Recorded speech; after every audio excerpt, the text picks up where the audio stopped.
Edge Nation, it's your man CitizenEdge coming here with another video. This is Concealed Carry Headquarters. We're practical, not tactical. Off to my morning routine, on my way to work. As you may know from the context, if you didn't know before, I'm a security manager, account manager, but for all intents and purposes, for better understanding, I'm a manager at a security company.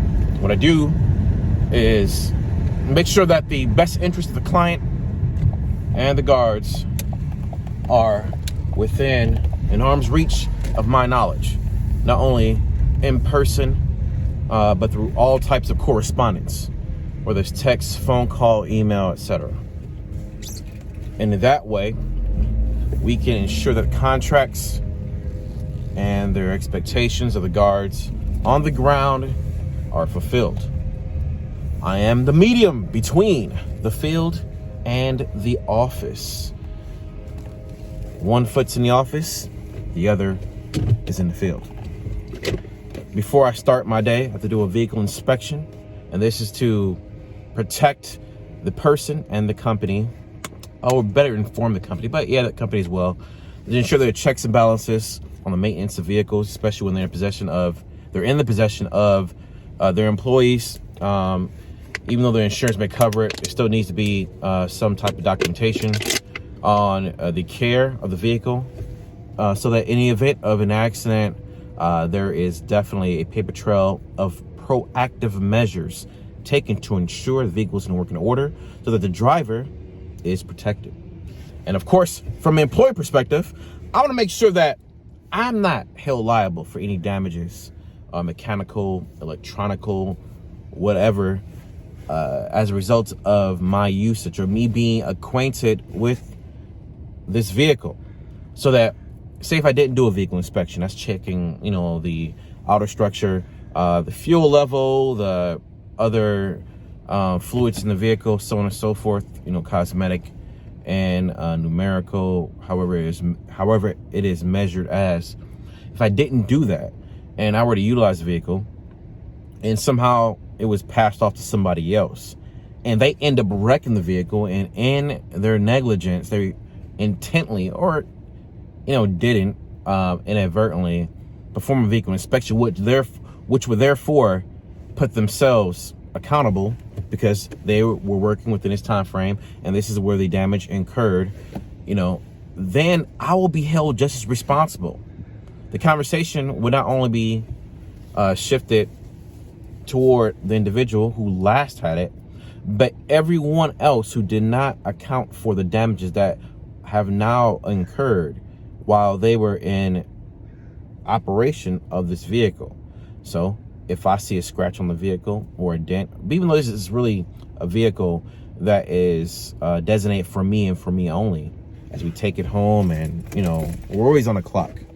By some chance, mechanic or, I don't know, for some reason, someone else will have possession of this vehicle and a scratch came up and I didn't perform a vehicle inspection during my last usage and they didn't, they will blame me. Or if they did, and in their pictures and in their notation, they skip or avoid, a mention of that scratch or damage, then they will honestly be absolved from responsibility. And it'll be my fault. And that is some BS. I would not let that happen. Make sure you get your documentation together. You got to get a paper trail, people. You got to make sure that you protect yourself at all times in more ways than one. Oh, let me see. Oh, is that, hold on, let's focus. Is that a new shoulder holster? Yes, I will make a video on what type of shoulder holster that I do now have and why I prefer it over my old shoulder holster. But in the meantime, between time, let me do a vehicle inspection, get on the road, and be on my day. Stay tuned.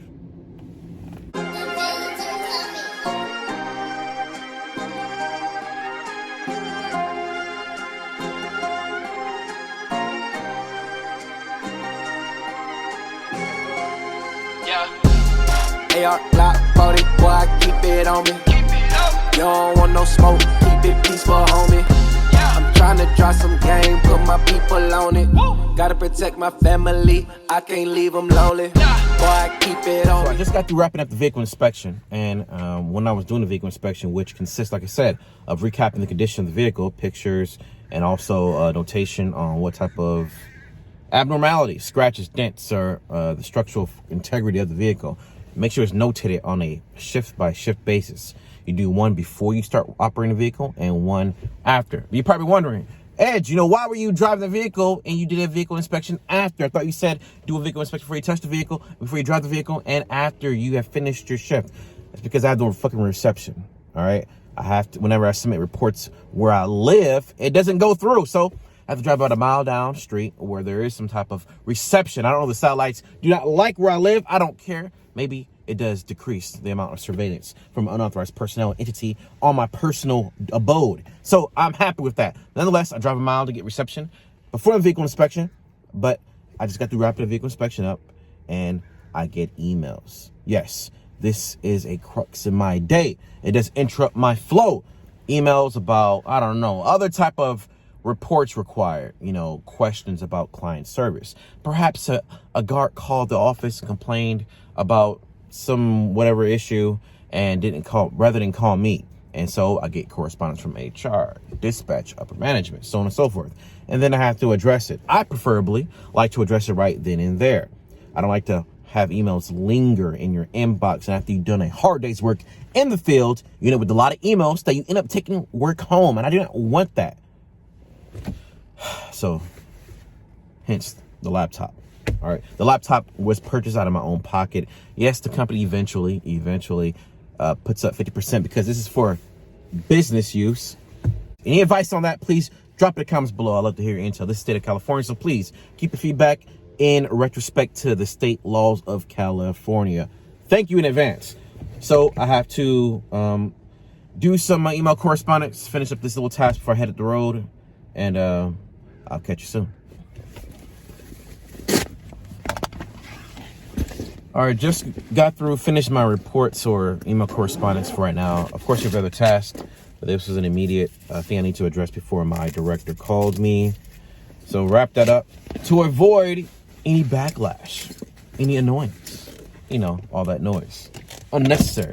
And I will place blame myself, because I could have avoided it. And hopefully I have dodged one of those, type of conversations, just, Jalil, you know better. Been doing this for a while. How could you let this slip your mind? Blah, blah, blah. So there's no excuse. So get it out the way. Procrastination is the devil, man. So just make it happen. And let's get on the road. First, get some gas. Wait, check out my video, Parking Lot Predators.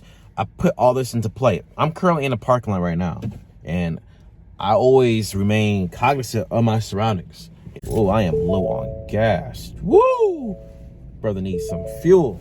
And once your muscle memory kicks in when it comes to situational awareness, that's when you've arrived at a level in which your family and yourself can be safe in your presence. That's what's important, all right?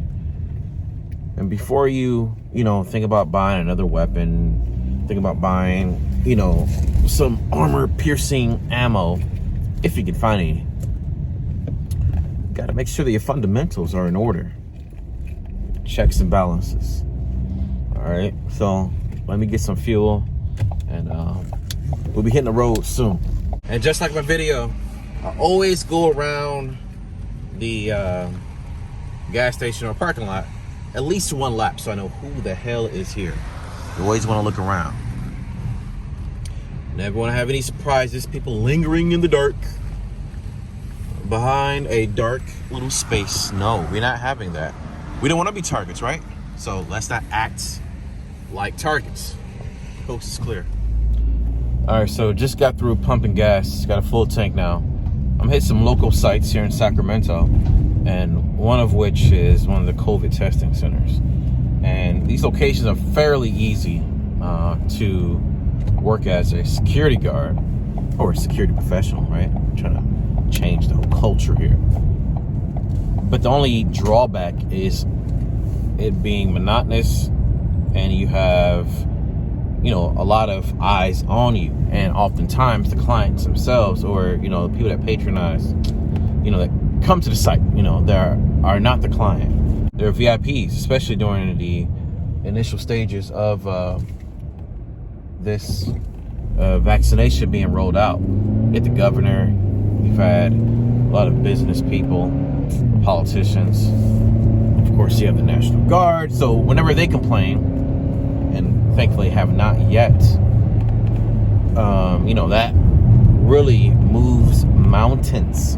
So with it being local and the sensitivity of the site, put a special focus on these sites so we can avoid all the unnecessary drama, like guards sleeping, guards not being receptive or not coming in proper uniform, or looking like straight bums. Because yes, a lot of guards look like straight bums, or some guards don't want to be there, or they have some type of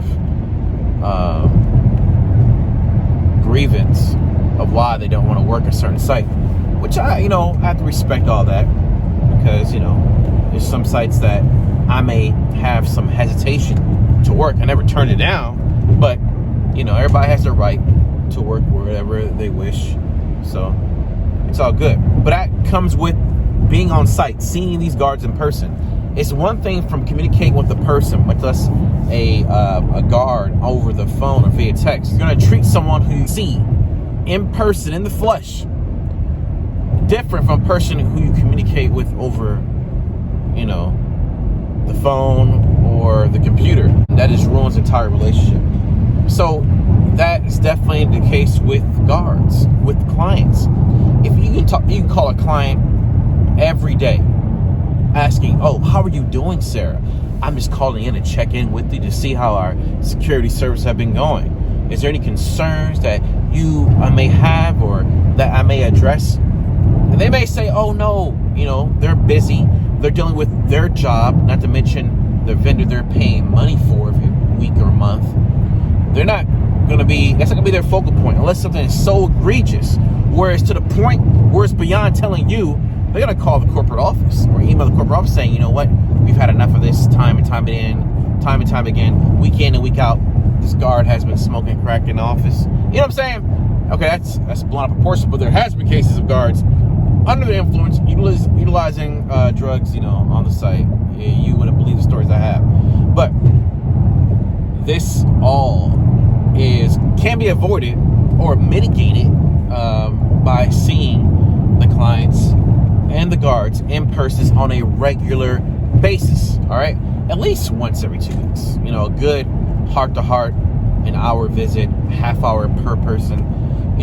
Of course, every week is better, but at least every 2 weeks. Okay, so I'm about to go to the site and see what is up. Talk to the guards, security professionals. Talk to the security professionals and see how they're doing. It's a little rainy out there. Maybe they need a coat. So hopefully have some supplies in the back of the vehicle. Hand warmers if it gets too cold, bottled water if they want it, gloves if I have it, face mask, so on and so forth. That can go a long way. Them seeing their manager, which I don't see too often, maybe once a week, and not only does he come with conversation and emphasis on protocol and friendly reminders on procedure, he comes bearing gifts. Maybe a coffee every now and then. Like I said, hand warmers that can definitely impact their shift and their outlook on the company and on you. So make a difference in the world, people. One person at a time. Getting closer to the location. Let's see what we have here. Vaccines clinic by appointment only. God, man, getting tongue-tied. Let's see. Is it gonna be busy? Pretty sure it is. Things picking up. Got the guards coming. Got the guards going. These are different guards.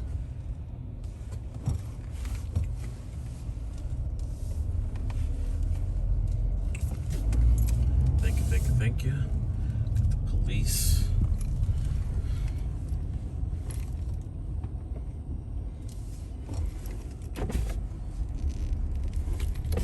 Yeah, I missed checking on the guards. Yeah. All right, thanks, man.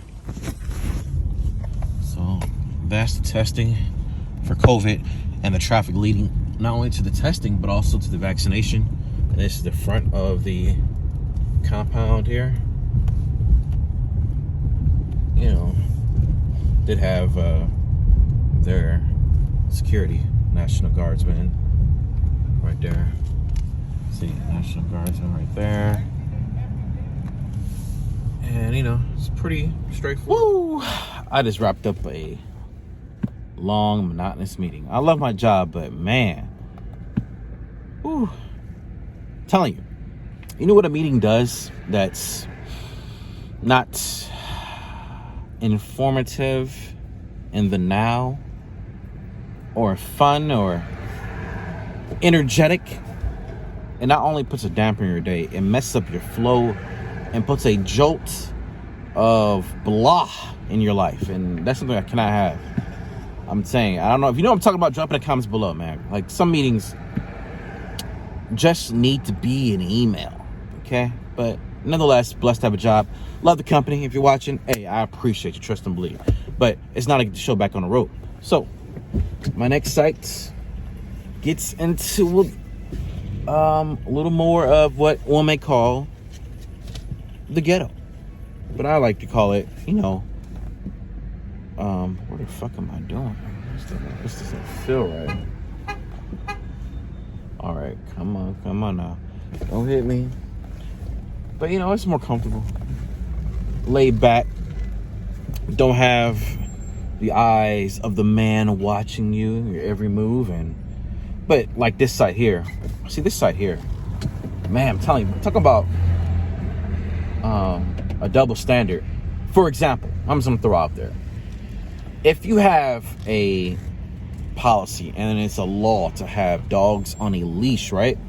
And you're an officer and a dog comes up to you. All right, brother man. All right. And charges you. You don't know the dog. You don't know the owner. All you see is a dog without a leash charging you. All right. You're gonna be taken aback, like, oh, am I about to get bit or what? But nonetheless, it seems like if it's not a pit bull, a rock, or a Doberman, they don't care. But the moment a pit bull who is friendly, right? Because it's not about the dog, right? It's the owner. But as soon as a pit or any type of breed of dog that's synonymous with African Americans, oh, they're all up on it. You know, the client then will be like, oh, we can't have this. So no, this is something that we cannot condone at all. But be it a French bulldog or a collie or whatever the heck, oh, that's a nice dog. Don't worry about it. Just do your job. Just, you know, worry about, you know, the face mask and, you know, the people who are causing disturbance. You know, they want to let that go. So there goes your double standard. So, but you know, that's a lot of the times not just the violence, the transients and the thieves and all the other stuff. It's really the monotonous incidents that really take a toll on guards. And I feel for them. They already have to watch paint dry, but when you add that to the mix, and really just, you know, discriminatory, you know, protocol and how the policy applies to one but not the other for obvious reasons, that really could get to you because you're working there. You're the one who has to deal with these individuals, these customers, these clients who definitely switch it up like the time of day. And it's not good at all. But that's part of life. It's part of life in America. That's the unfortunate discomfort that comes with living and working in this world, in this land. And it doesn't get old. Just because we deal with it all the time doesn't mean we get used to it. We just recognize it. That's the only thing that changes, how well we recognize it. Our situational awareness we may call it our situational awareness in regards to racism. Okay? So, you know, I don't know, that can get under your skin a lot. That definitely get under your skin a lot. And that's why a lot of officers, let me roll this window up, do favor working in the hood because you don't have these eyes watching. You don't have that type of pressure, that type of discomfort there. You just have to deal with straight, ignorant lunatics. That's it. As crazy it may seem, you know, people prefer that. I personally do sometimes. Yeah, I do actually. You know, it's good. It's gonna have a good mix in there, but you know, you can get burnt out from working the hood. 'Cause trust me, man, I don't care how much you enjoy the lack of, you know, oversight or the lack of someone micromanaging you or, you know, continuously giving you, oh, make sure, you know, you don't, oh, make sure you don't put your hands on people. Make sure that you give them their space. Make sure you observe and report, so on and so forth. You have a lot more leeway. I don't care what anybody says, a lot more leeway, unfortunately, in predominantly black neighborhoods. Not because there's more crime, necessarily. People don't care. They really want to turn their attention toward the peace of mind of those who are not black. And also placing African Americans under the careful eye of their magnifying glass. You know, that's how it is. And if anybody can tell me different, think they know different, drop the comments below. I want that smoke. Let me know. Come on. If I'm off guard, you know, prove it. Don't just talk about it. Hey, what's up? I'm open for engagement. It's all good. It's what we're here for. So that's the latest stop. So that's the latest stop. On to the next one. You know, it's not, I would say the risk level here is actually at a very bare minimum considering where it's located. We just haven't had the type of traffic we normally had. You had shake shoes, if you guys know from California, shake shoes or chic shoes, or whatever you like to call it as. That's like a Foot Locker in the hood, you know what I'm saying? That closed down, so a lot of people, excuse me, you know, stole from there. There's a lot of activity, a lot of loitering that once was there. And with COVID, with a lot of the restaurants, because it's in a strip mall, you don't have that type of environment. So this particular store, which will go unnamed, right? Used to have all the overflow from those types of incidents that come with having a shoe store of nice trendy shoes and nice clothing and other, you know, food establishments. It was not there anymore. You know, it is what it is, and this is where I'm at right here. Of course, the 99-cent store, infamous 99-cent store. There's certain businesses people need to be aware of that just attract the criminal element. The 99-cent store is one of them. 7-Eleven, another one. All right, empty parking lots with what's in there? You know, local pizza places. You know, liquor stores, of course. Gas stations next to fast food restaurants. Hey, come on, man. I'm saying. Let me know if I'm wrong. Put this back up here. Yeah, but definitely, it is understood that certain businesses and brand name stores come with that type of drama. So if you're working at, say, I don't know, in O'Reilly Auto Parts, right? Which is not as bad as other automotive locations, but next door to you is a 99-cent store, a Rainbow. Oh my God, you're in for a day. I'm telling you, people, you better have your full duty belt. I'm talking about your straight stick baton, your collapsible baton, your PR-24. You better have, you know, if you can't wear tasers, because our company does not allow it, our insurance, you know, doesn't cover it. But if you can't have tasers, make sure you make that happen. Firearm is a must. One in a chamber. I don't care where you're at. I don't care if you're guarding a library. You better have one in a chamber. That's the whole purpose of having a gun. But yeah, you know, just those types of sites, man. I'm telling you, bro. Hey, there's some sites I will be more than happy to. Well, there's some sites back in the day I used to like long to cover. But right now, you cannot even pay me $1 million to be a security officer at Food Max, at the 99-cent store. Those are just places I'm talking armed security. Regular security guard, you know, with no weapon on, that's kind of different. But when it's armed and they allow you to be in a place like that, man, you're gonna have friction up the ass. You better have your plan B and C and D. And all these guards out here, public service announcement. If you're an armed guard and you only have a gun on your duty belt, what the hell are you doing? Like, I've seen guards with just with just a gun on their duty belt, with no extra mags, with no any options for de-escalation. You know, there's levels of force. You can't just go from, hi, how you doing, to, hey, what's up? No, man, no. There's verbal presence first and foremost. People have to understand there's levels to this. There's presence, right? Make sure you're on time first and foremost. Make sure you are where you need to be at. Communication with the client, communication with the client. Then you have verbal judo, you know, and before you get to verbal judo, you have basic communication. How are you doing? Every person that enters your establishment that you're securing, especially a retail location, greet them. Say, hi, how are you? Welcome to Food for Less, or wherever the hell you're at. This is not just to be nice, because everybody, no matter where you're at, deserves respect. But you want to make sure that they know that you're there, that you're watching, they see you. Those who come into the store and divert their path away from you as soon as they're triggered by you greeting them, they have an ulterior motive.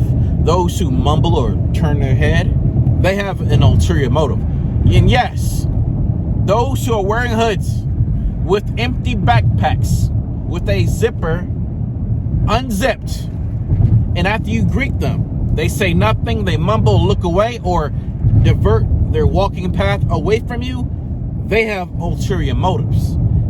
See, when it comes to cosmetics, when it comes to the appearance, you cannot profile. That's wrong, and you will definitely get a bad stop if you're an LP, as uniform guards largely at places that really adhere, at least in California, adhere to the law.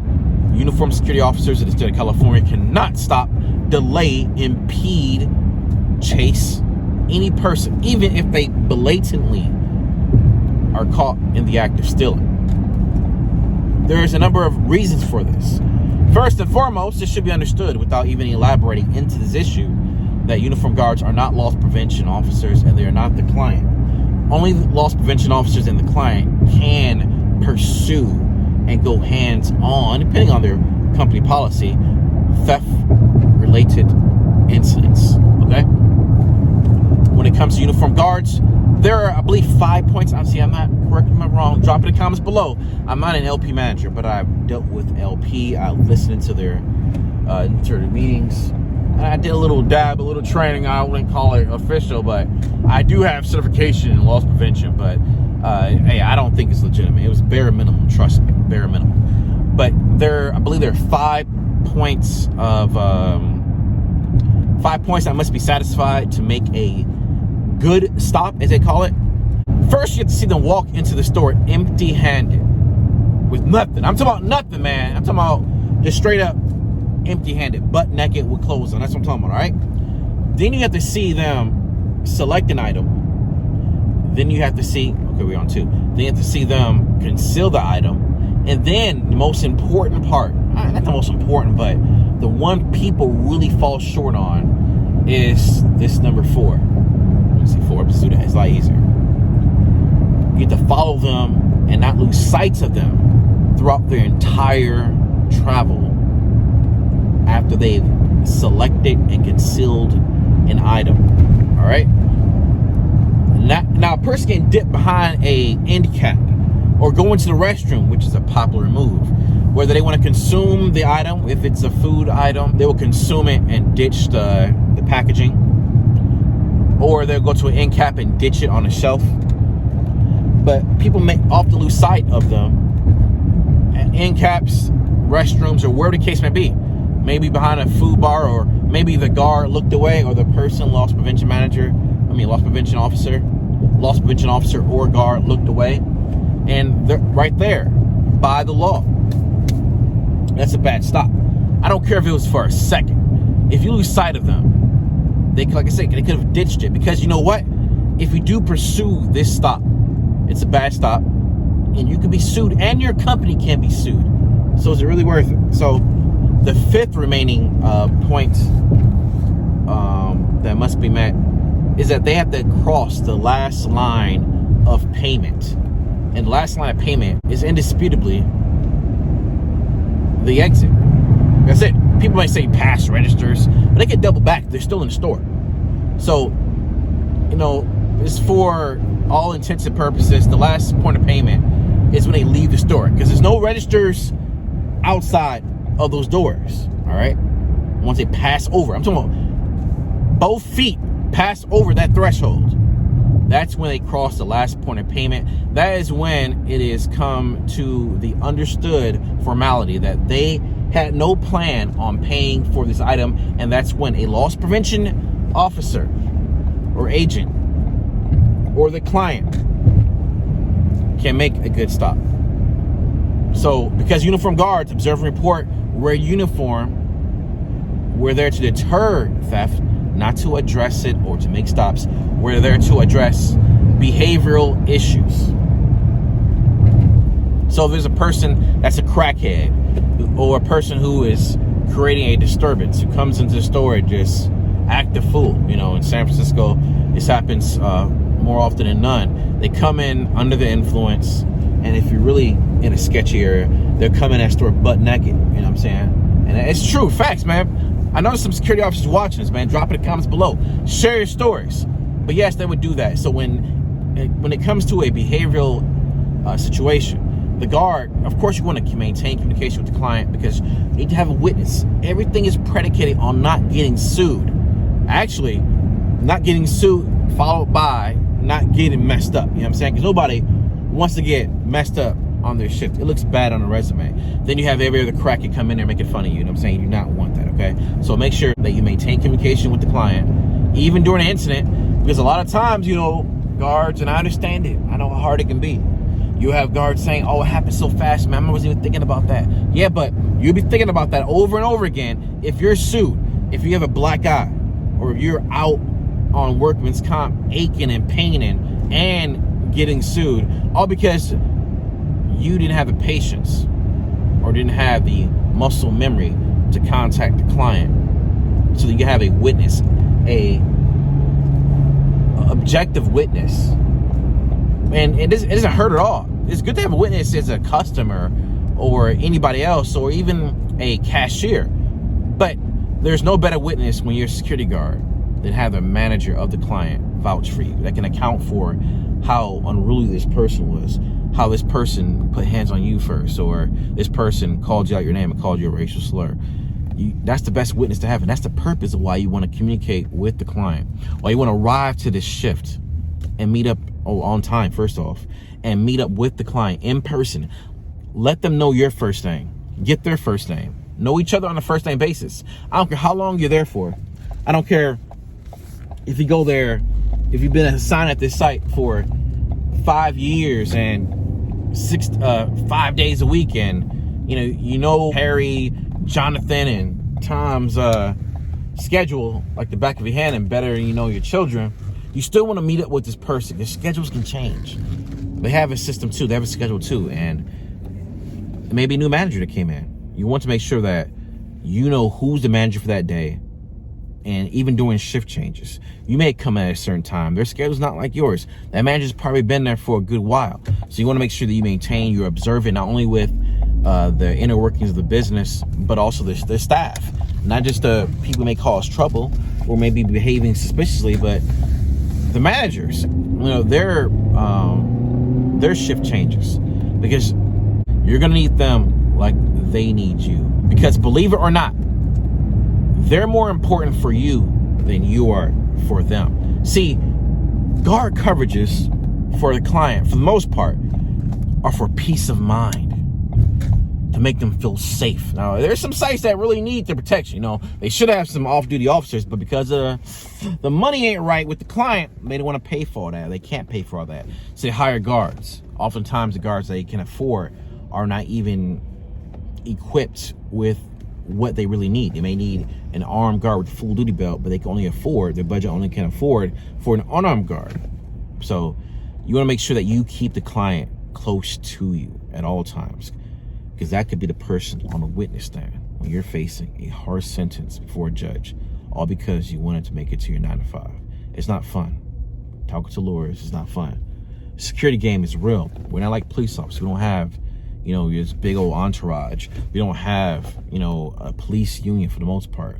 We're not looked at as a favorable entity in the court of public opinion.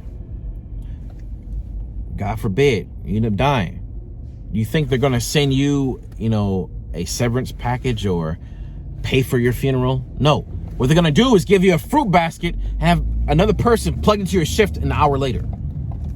So no, while this is a job, it's much more bigger than that. It's your life. So you treat it as such.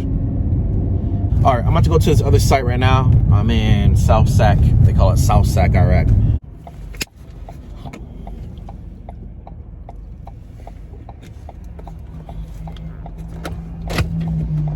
All right, y'all. I just left this crazy site. Like I said, I was going to, you know, a tougher neck of the woods, you know, the hood, basically. You know what I'm saying? And and like I said before, things happen in these areas in which, you know, you kind of have to be always on a situational awareness level of alertness. Yellow. Always keep your head on the swivel. Always be in that state of expecting the unexpected, even when the present, you know, is not at the moment readily presenting itself to be a threat, right? So, long story short, this particular retailer stated, and like I said, I'm in South Sac, Iraq, as they call it, stated that they had an incident. Well, not really. They didn't have an incident, but there was, well, you just call it an incident. The police showed up. Nothing happened there. It was quiet. But this is what was said. They said that a young lady entered their establishment, and they described the young lady, and they said, yeah, she came in to ask for her phone to be charged. Despite policy, the employees of this particular retailer charged her phone. She didn't want to buy nothing. She didn't act suspicious or did anything behaviorally that will raise a cause for alarm. She simply gave them her phone, and they charged her phone up. She walked out. She came back, got her phone. No type of incident in that regard at this particular retailer. But what was said while the police were there was that allegedly this woman, after providing the phone in her possession to these employees who charged her phone, as she then proceeded out of the establishment, went down a few doors to Little Caesars and robbed them at gunpoint. Then came back to retrieve her phone without so much as an attitude or anything. No cause for alarm. This is one of the most odd stories I've heard recently. So she wants her phone charged. I don't know if it's her phone, but yeah, I don't know. I would imagine it is, you know. Who would bring a stolen phone into a location to be charged only to utilize their time as their phone charges to rob a pizza joint by gunpoint? Doesn't make any sense. I don't know. I'm just trying to wrap my head around this. Maybe you can help. Maybe you have heard of something like this happening before. I don't know, because I haven't. But that is, you know, what I just experienced. I was wondering why the manager was not himself.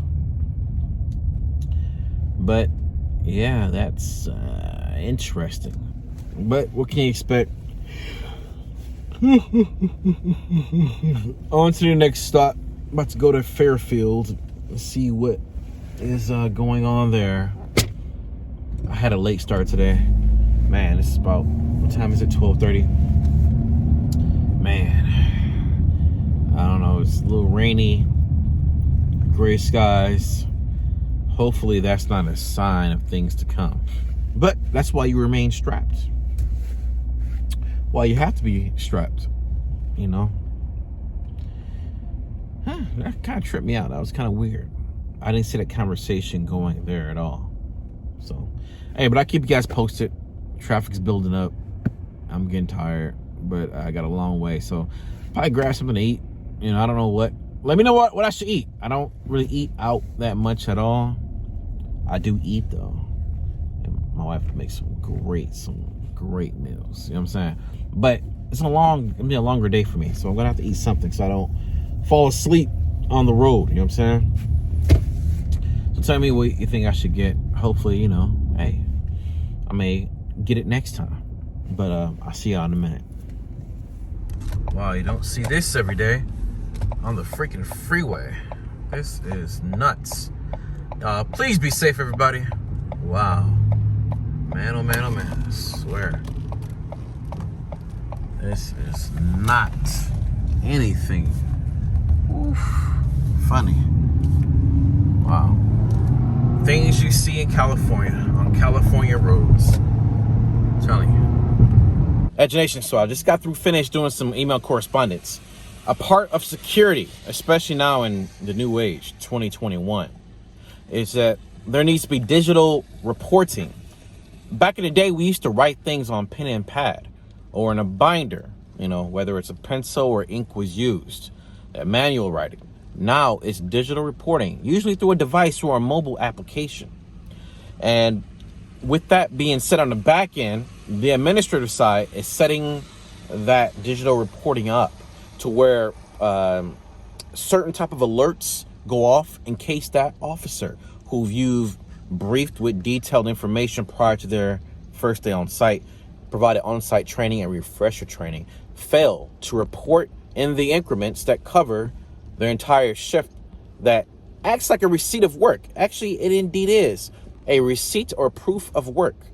So that in the event the client, for example, I don't know, Macy's, wants a guard from open to close from 10 a.m. until 9 p.m. They want 1 or 2 or 3 guards in case they don't feel like paying. Maybe they have some ulterior motive, because some clients are shady like that. Perhaps they don't want to pay for a guard because they haven't had an incident in a long time. When they first requested coverages, they probably had rash, smash, and grabs. Got somebody calling me.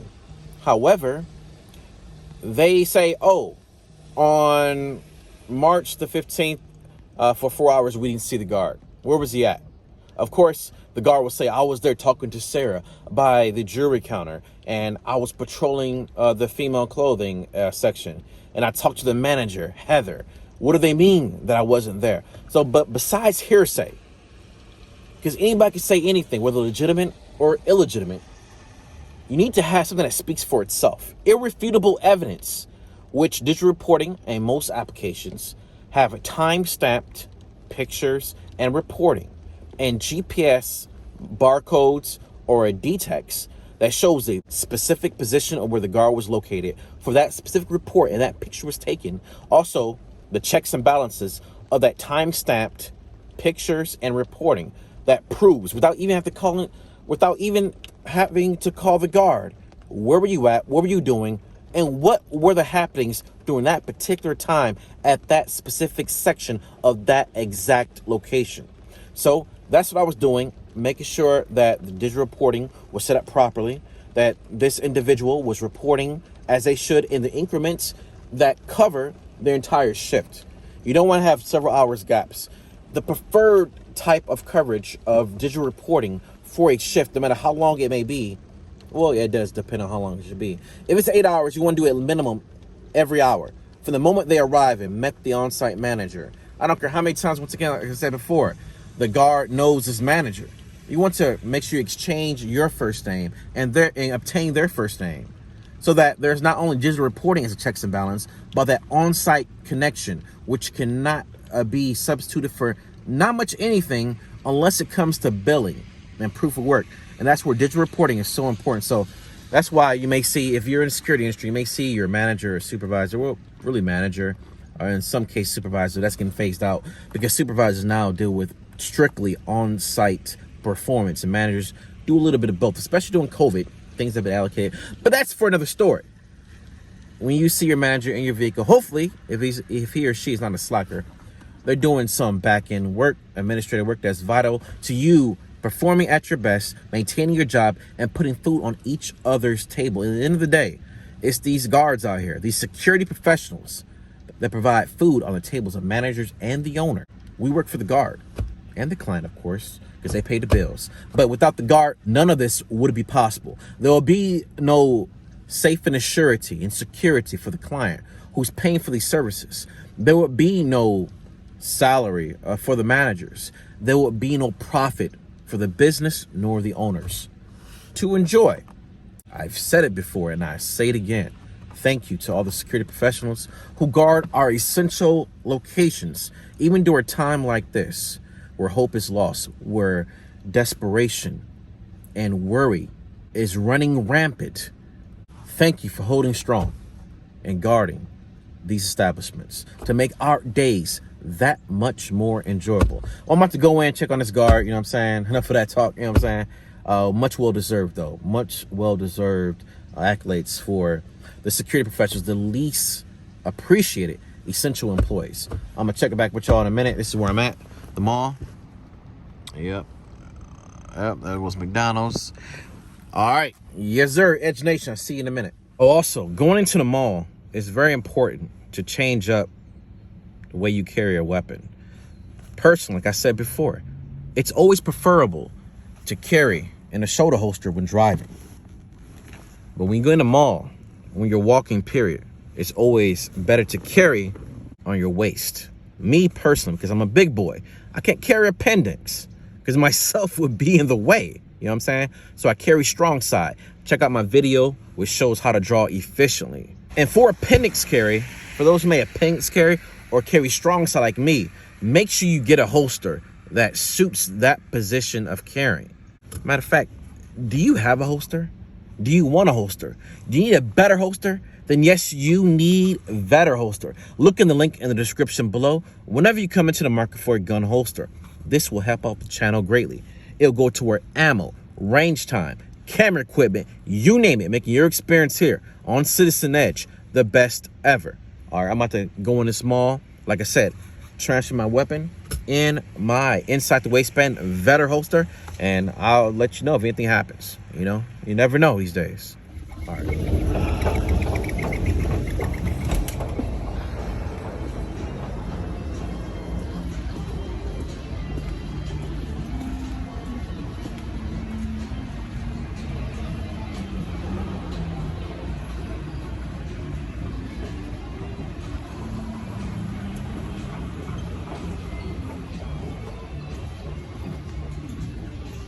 Now, when I get back in the vehicle, it is my practice. I'm not giving advice.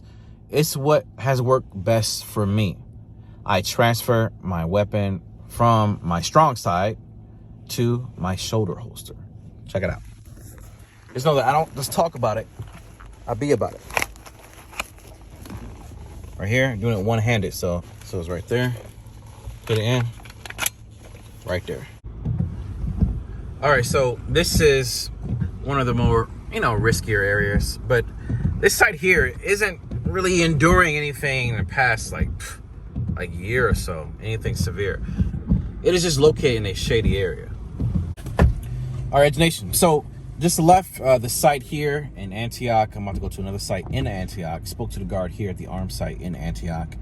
Just chopping it up with them. I try to keep my personal life and my professional life separate. I don't mind. I just don't volunteer such information. However, we got to talking. Of course, everybody who's armed, who's an armed guard, thinks they're an expert on ammo, right? I'm not an expert on ammo. I'm not going to portray that. I'm just giving you a glimpse in my life, and hopefully it could benefit yours, all right? So, with that being said, he said all Big 5 locations have their shipment on Thursdays. And I asked where. He said everywhere. I stayed quiet, even though I knew that was a lie. But nonetheless, I don't think he had any ill intention. Maybe he just wanted to have the floor and the stage for himself, and I gave that to him. So his lesson in life: practical, not tactical. If you do not want to engage in an argument or back and forth or create tension, talk less, listen more. That's your Edge Nation education for today. I'm at my last site here, and it's at a grocery store. And of course, you have the infamous beauty supply store right next to it, meaning a lot of shit goes down here, okay? Not to mention the added caveat of theft, in which I said before, uniformed guards are not to stop thieves. We're there to deter theft and to address behavioral issues.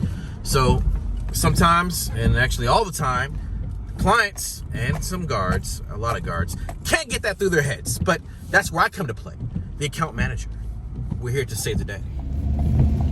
Edge Nation, your man CitizenEdge, about to wrap this day up. I'm on my way home. Long drive ahead of me.